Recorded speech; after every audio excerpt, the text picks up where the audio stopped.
कहानी की शुरुआत होती है एक स्पेसशिप से जो अंतरिक्ष से बेहद तेज रफ्तार से नीचे गिर रही थी और फिर हम देखते हैं कि स्पेसशिप एक तालाब में जा गिरी थी। इसके बाद स्पेसशिप में से दो इंसान जैसे दिखने वाले लोग स्पेस सूट पहनकर बाहर आए। एक आदमी ने अपने बेहोश साथी को घसीटकर बाहर निकाला और फिर खुद सो गया, जिसके बाद उसे अपने ग्रह पर बिताई हुई जिंदगी की झलक दिखाई देने लगी। कुछ समय बाद जब उसकी आंख खुली तो उसने देखा कि उसके बेहोश साथी की छाती पर भयानक घाव था, जिस वजह से उसकी मौत हो गई थी। तभी उसे तालाब में मौजूद अपने कंप्यूटर से आवाज आई। उसने तुरंत कंप्यूटर को बाहर निकाला और उसमें से इस जगह के बारे में जानकारी निकालने की कोशिश की। फिर उसने बाकी स्पेसशिप्स की लोकेशन का पता लगाया, पर कंप्यूटर ने उसे बताया कि फिलहाल आसपास कोई दूसरी स्पेसशिप मौजूद नहीं है। अब वो थोड़ा निराश हो गया। खैर फिर उसने कंप्यूटर से एक तार अपनी आंख में जोड़ी, जिसके बाद इस ग्रह का सारा इतिहास, यहाँ के लोग, जानवर, भाषाएं और रहने सहने की सारी जानकारी उसके दिमाग में पहुंच गई। इसके बाद उसने अपनी बंदूक निकाली और निशानेबाजी की प्रैक्टिस करने लगा।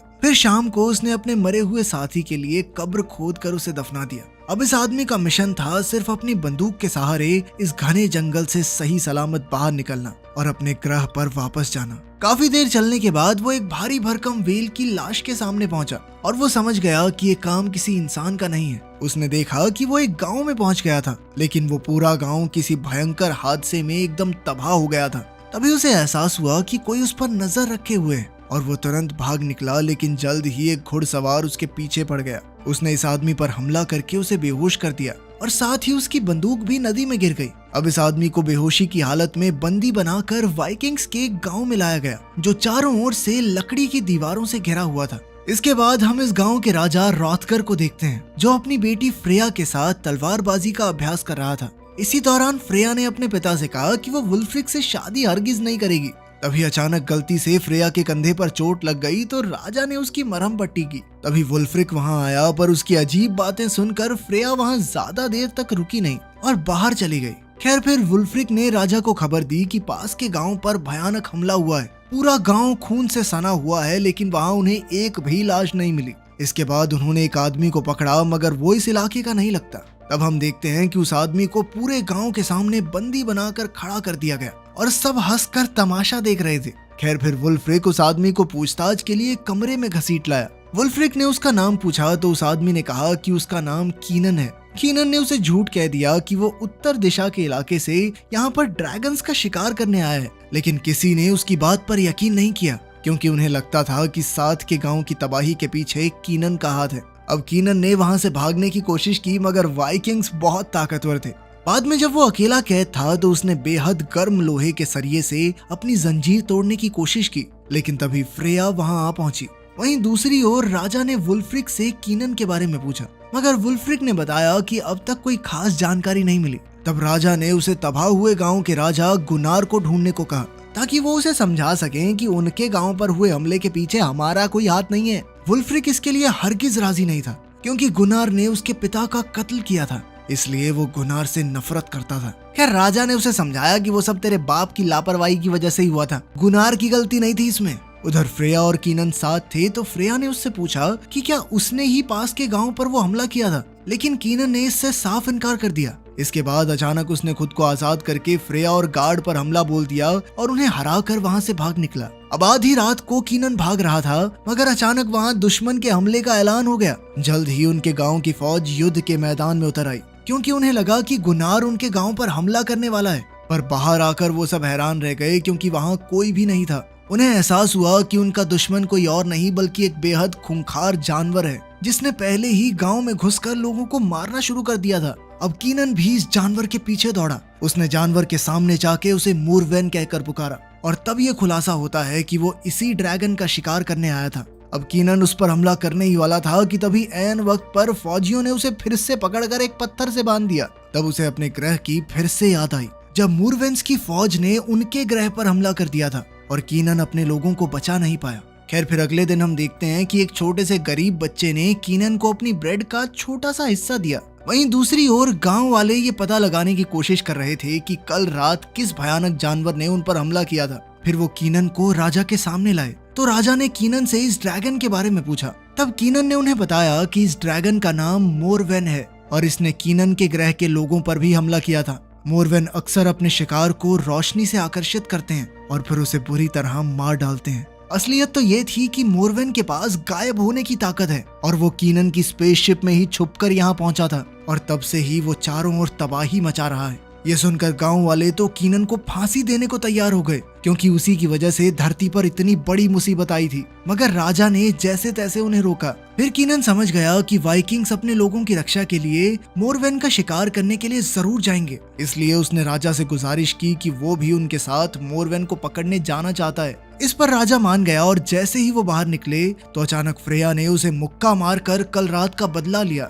खैर, इसके बाद वो सब गांव से बाहर मोरवेन को ढूंढने निकल पड़े। तब रास्ते में राजा ने कीनन से बातचीत करनी शुरू की। उसने कहा कि अगर उन्होंने मोरवेन को अभी नहीं रोका तो यहाँ भी वही हाल होगा जो कीनन के ग्रह पर हुआ था। तब वुल्फ्रिक ने सबको खबर दी कि आसपास कई सारी लाशें मिली हैं। उसने कहा कि उन्हें छोटे छोटे ग्रुप बनाकर अलग अलग दिशाओं में मोरवेन की तलाश करनी चाहिए, लेकिन कीनन ने कहा कि सबके साथ रहने में ही भलाई है। मगर राजा नहीं माना और उसने कहा कि दो दो लोगों का जोड़ा अलग अलग दिशाओं में जाएगा। जब राजा और बोरोमिर नाम का सेनापति अपने रास्ते गए तो अचानक ऊपर से एक घोड़े का कटा हुआ सर उनके सामने आ गिरा। वहीं दूसरे सिपाहियों को एक गुफा के बाहर गली सड़ी लाशें मिली और तभी उनके सामने एक भयानक दृश्य आया। उन्हें गुफा से किसी के चिल्लाने की आवाज आई तो बाकी फौज भी वहां आ पहुंची और वो सब तुरंत गुफा में घुसे, जहां उनका सामना एक वहशी भालू से हुआ। पूरी गुफा लाशों के ढेर से भरी हुई थी। ये उसी तबाह हो चुके गांव के लोग थे, तो सबको लगा कि सबके पीछे जरूर इस भालू का हाथ होगा।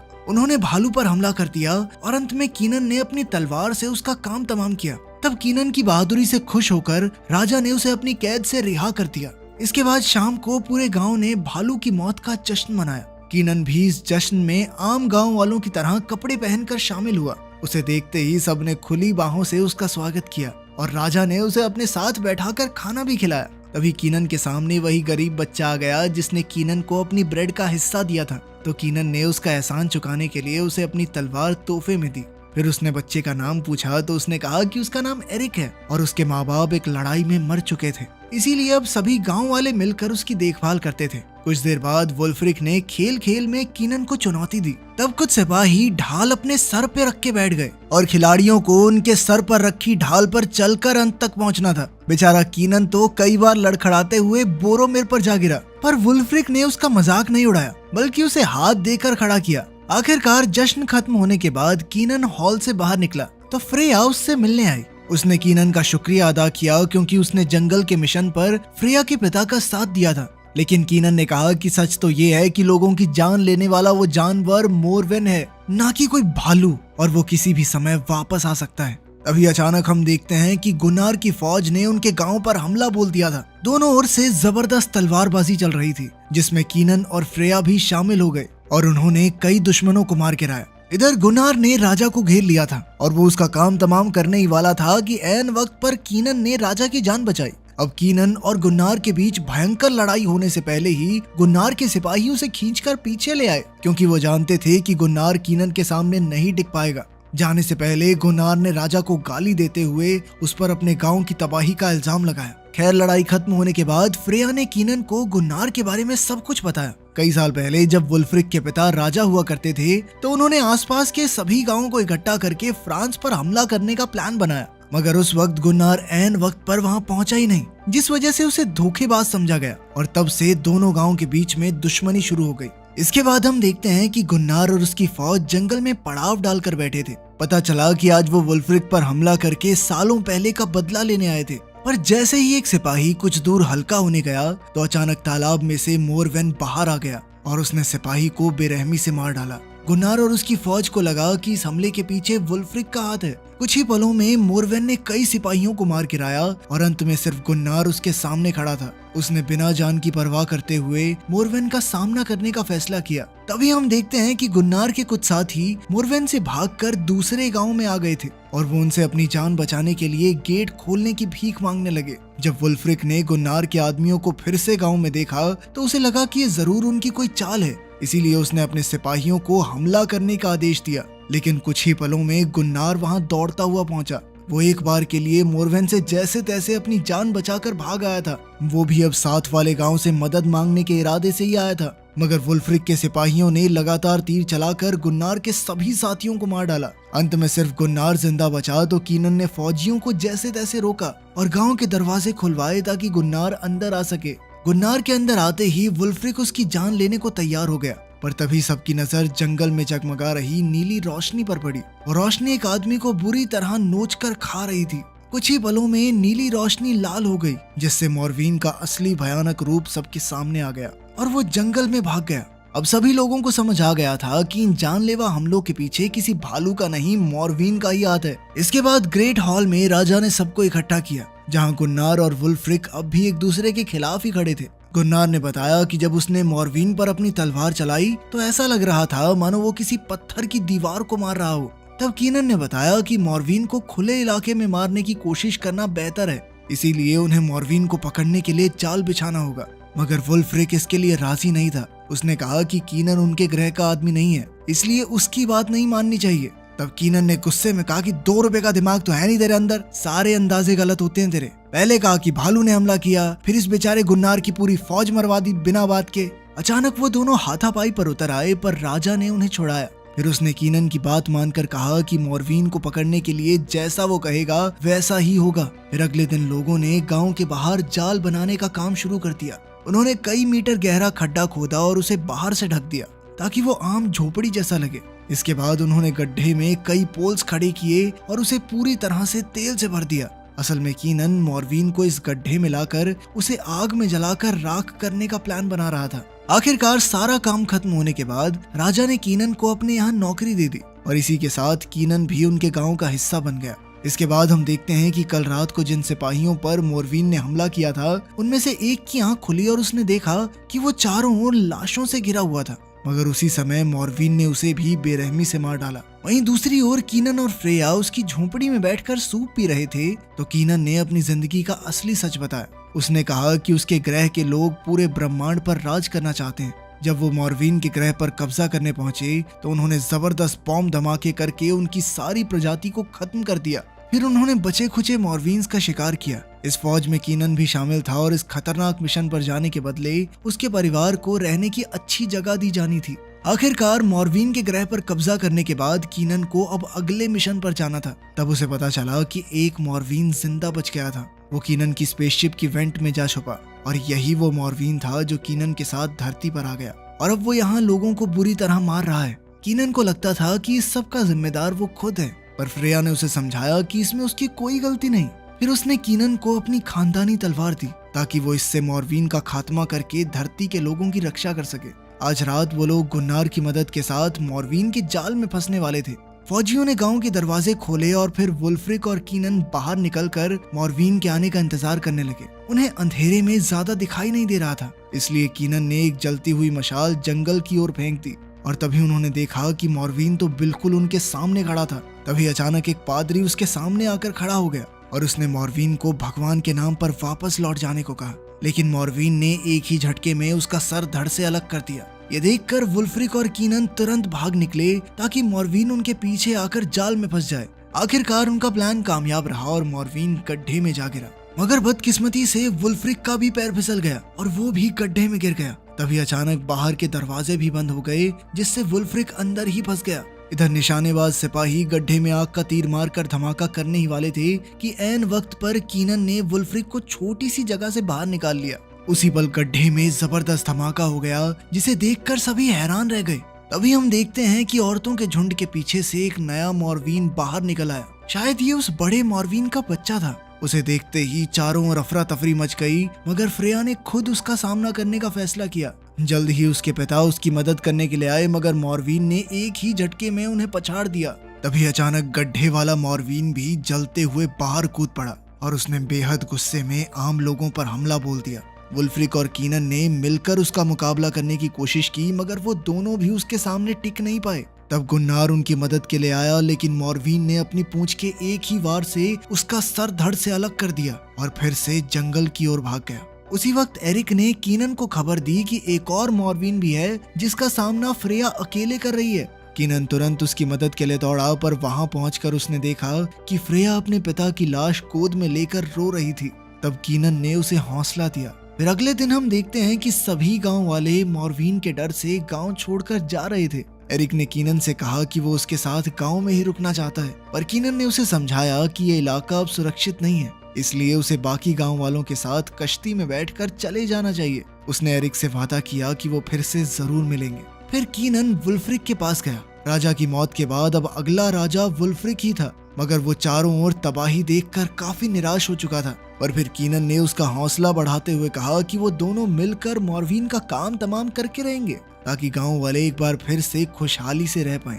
फिर कीनन ने बोरोमीर को नए हथियार बनाने का जिम्मा सौंपा। इसके बाद वो फ्रेया और वुल्फ्रिक के साथ उस तालाब पर गया जहां उसकी स्पेसशिप क्रैश हुई थी, और फिर पानी की गहराइयों में जाकर उसने अपने काम की चीजें ढूंढी। इसी दौरान अचानक उसने एक मॉर्विन को तालाब में देखा, तो वो तुरंत पानी से बाहर आ गया। मगर जिस बोट से वो आई थी वो तो एकदम टूटी हुई थी।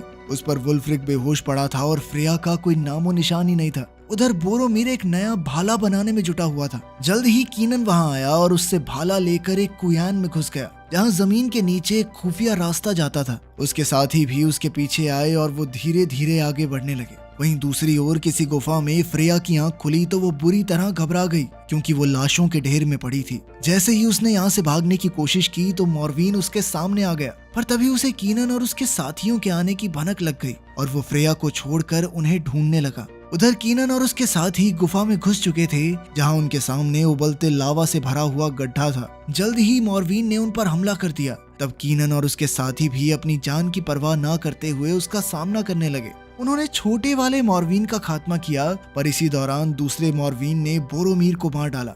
उधर फ्रेया भी उठी तो एक जख्मी मॉर्विन उसके सामने आ गया। वो अब देख नहीं पा रहा था और सिर्फ आवाज के जरिए फ्रेया को ढूंढने की कोशिश करने लगा। वहीं कीनन और वुल्फ्रिक दीवार की दूसरी ओर से फ्रेया को आवाजें दे रहे थे। तब उनकी आवाज सुनकर मॉर्विन ने उसी जगह हमला कर दिया और फ्रेया ने ऐन वक्त पर कूदकर अपनी जान बचाई। अब हमले से दीवार में एक छोटा सा छेद हो गया था और फ्रेया को कीनन तक पहुंचने के लिए इसके ऊपर जाना था, लेकिन ये छेद बेहद छोटा था, इसलिए कीनन ने फ्रेया को भाला दिया और फ्रेया ने जबरदस्त वार से मॉर्विन को मार गिराया। आखिरकार फ्रेया और कीनन एक बार फिर से एक दूसरे के साथ थे, मगर खुश होने की बजाय वो गुफा में मौजूद लाशों का ढेर देख रहे थे, जिससे उन दोनों का खून सूख गया। तभी उन्हें मॉर्विन के आने की आवाज सुनाई दी और वो भागे। और तब मॉर्विन ने वहां आकर देखा कि उसका बेटा मर चुका था, तो वो गुस्से से भरकर कीनन और उसके साथियों के खून की प्यासी हो गई। उधर वुल्फ्रिक, कीनन और फ्रेया गुफा में दौड़ते हुए एक पहाड़ी की चोटी पर आ पहुंचे, मगर यहाँ से निकलना बेहद मुश्किल था, क्योंकि पहाड़ी पर उनके पैर फिसल रहे थे।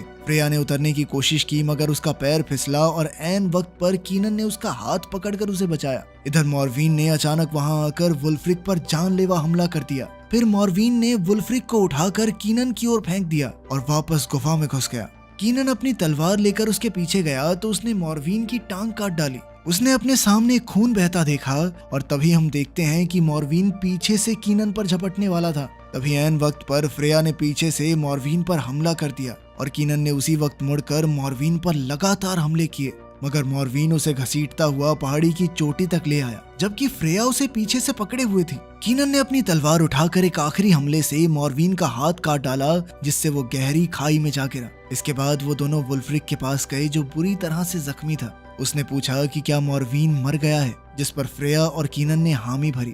अब वुल्फ्रिक को कीनन की बहादुरी पर खूब नाज हुआ। आखिरकार मरते हुए वुल्फ्रिक ने अपना लॉकेट कीनन के हाथ में दे दिया, जिसका मतलब ये था कि वुल्फ्रिक के बाद अब कीनन अगला राजा होगा। इसके बाद उन्होंने सभी गांव वालों को मॉर्विन के खात्मे की खुशखबरी दी और फिर कीनन ने फ्रेया को चूम लिया। फ्रेया से शादी करके कीनन गांव का नया राजा बन गया और उसने एरिक को गोद ले लिया। धरती पर अपने नए परिवार के साथ अब कीनन हमेशा के लिए यहीं रुक गया। अगर वीडियो पसंद आई तो लाइक कर देना, चैनल को सब्सक्राइब कर देना। मिलते हैं अगली वीडियो में।